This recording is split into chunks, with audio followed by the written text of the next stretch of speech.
धेरैले सिङ्गो युएई का सहरहरूलाई नै दुबई भनेर चिन्नुहुन्छ, तर दुबई 7 एमिरेट्सहरू मध्येको एक सहर मात्रै हो।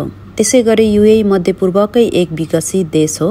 यहाँ 250 भन्दा बढी देशका मानिसहरू बसोबास गर्ने गर्दछन्। यो दुबई सहर दिनमा भन्दा रातमा बत्तीहरूको झिलिमिलीले अझै सौन्दर्य देखिन्छ। त्यही भएर होला यहाँ घुम्न आउने पर्यटकहरूले बिग बस डे टुरको साथसाथै नाइट टुरको पनि टिकट लिने गर्नुहुन्छ।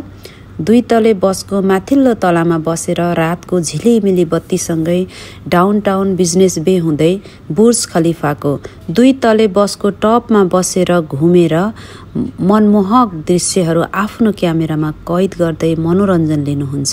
Night tour Marina Atlantic the Palm Jumeirah Dubai Frame हुँदै फेरि डाउनटाउन फर्किएर समाप्त हुँदा लगभग 2 घण्टा टुर भए पनि night tour Marina Atlantic the Palm Jumeirah Dubai Frame हुँदै फेरि डाउनटाउन फर्किएर समाप्त गर्दा लगभग 2 घण्टाको टुर भए पनि ट्राफिकको कारणले 3 घण्टा बित्दा पनि उहाँहरूमा कति पनि थकान तथा पश्चाताप अनुभव नभएको देखिन्छ।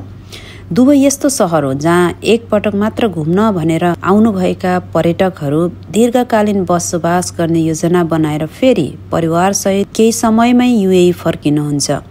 सुरक्षाका दृष्टिकोणले युएई एकदमै सुरक्षित छ र अपर्च्युनिटीको लागि पनि उत्तिकै बाटोहरू छन्। यदि कोही हाउसकिपिङमा आउनुभएको छ भने कामको सिलसिलामा आफ्नो इमान्दारिता र कडा परिश्रम देखाएर सबै पर्फर्मेन्सहरू राम्रो गरेर काम गर्दै जाँदा केही समय बित्दा नबित्दै सुपरभाइजर तथा म्यानेजरहरू हुनुभएको पनि धेरै देखेको छु।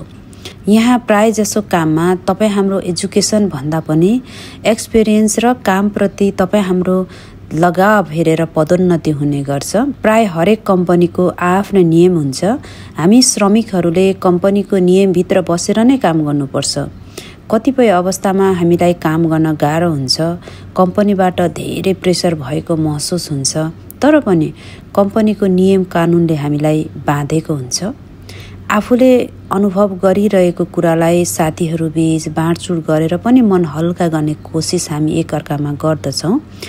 कतिले त यो सुपरभाइजर अथवा म्यानेजर आफ्नो देशमा भएको भए यसलाई यस्तो गर्ने थिएँ उस्तो गर्ने थिएँ भन्ने पनि मैले सुनेको छु। यो कडा कानुनले बाँधिएको देश हो। हामीले हाम्रो रिस र अहमतालाई बसमा राखेर अनुशासित हुन सकेनौँ भने छिनभरमै डिपोर्ट हुन सक्छौँ अथवा यो देश नै निकाला हुन सक्ने सम्भावना पनि हुन्छ। कतिजनाले त गर्मी अनि कम्पनीको टेन्सनले गरेर डिप्रेसनको शिकार भएको पनि हामीले देखेका छौँ। हामीले मेन कुरा कामलाई कामकै रूपमा लिन सक्नुपर्छ। हामी काम गर्न आएको हो यो देशमा र हाम्रो कम्पनी हाम्रा वरपरका साथीभाइ जति पनि भेटिनुहुन्छ उहाँहरू हाम्रो लागि पर्मानेन्ट भने होइन। आफ्नो मकसद पैसा कमाएर पारिवारिक आवश्यकता पूरा गर्ने अनि फर्कने हो भन्ने सोच हामीले राख्नै पर्छ। नेपालीहरू इमान्दार हुन्छन् भन्ने जुन छाप हामीले युएईमा बनाएका छौँ यो हाम्रो लागि साह्रै गर्वको कुरा हो। आफ्नो मकसद पूरा भएपछि शिर ठाडो पारेर आफ्नै देश आफ्नै जन्मभूमि फर्कनुपर्छ जहाँ आफ्नो परिवारले पर्खिरहेका छन्। जय नेपाल। आजको मेरो यो भिडियो पुरा हेरेर साथ दिनुभएकोमा धेरै धेरै धन्यवाद। आगामी दिनहरूमा पनि म यस्तै भिडियोहरू अपलोड गर्दै जानेछु। सम्पूर्ण मेरो भिडियो हेर्नको लागि मेरो च्यानल सब्स्क्राइब गरिदिनु होला है त। धन्यवाद।